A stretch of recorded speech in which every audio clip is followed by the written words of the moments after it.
आज भारताचा 77वा प्रजासत्ताक दिन साजरा केला जातोय। भारतीय संविधान 26 जानेवारी 1950 रोजी प्रभावी केलं गेलं होतं। त्याच दिवशी भारत पूर्णतः स्वातंत्र्य राष्ट्र बनला आणि आपलं संविधान अंमलात आणलं। त्यामुळे दरवर्षी 26 जानेवारी हा दिवस प्रजासत्ताक दिन म्हणून साजरा केला जातो। प्रजासत्ताक दिनी दिल्लीतील कर्तव्य पथावर लष्करी संचलन होतं।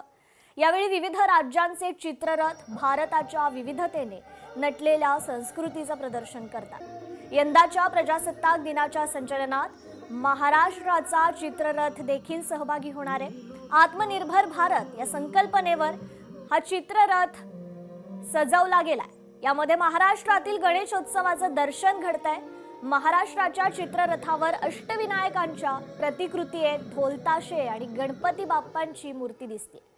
गणेशोत्सव आज असंख्य लोकांना आत्मनिर्भर बनवत आहे। याच वरून ही संकल्पना साकारण्यात आली।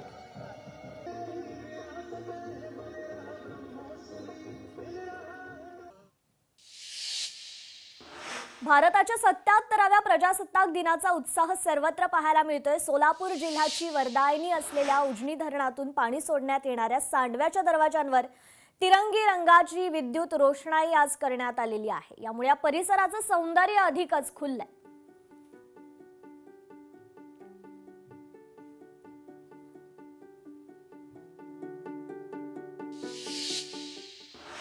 तर पुण्यातील श्रीमंत दगडूशेठ हलवाई गणपती मंदिराला देखील आकर्षक रोषणाई करण्यात आली आहे। प्रजासत्ताक दिनाच्या पूर्वसंध्येला या मंदिराला तिरंगी अशी ही रोषणाई करण्यात आली आहे।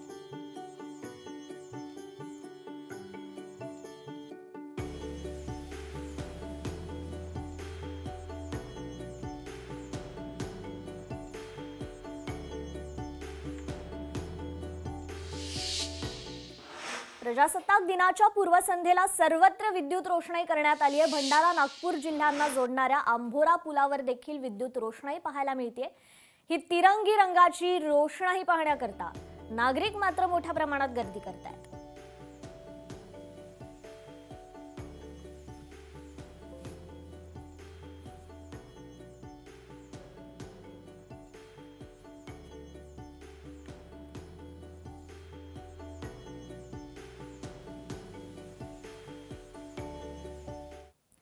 आणि आता एक धक्कादायक बातमी। ठाण्यात परप्रांतीय कामगारांनी मराठी तरुणाला बेदम मारहाण केली आहे।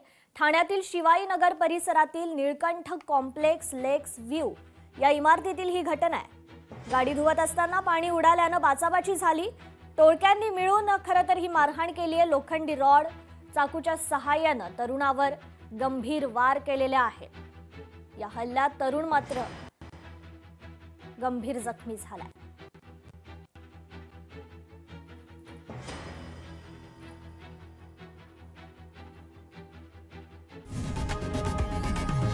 लोकशाही मराठी ऐका, पहा, जागरूक रहा।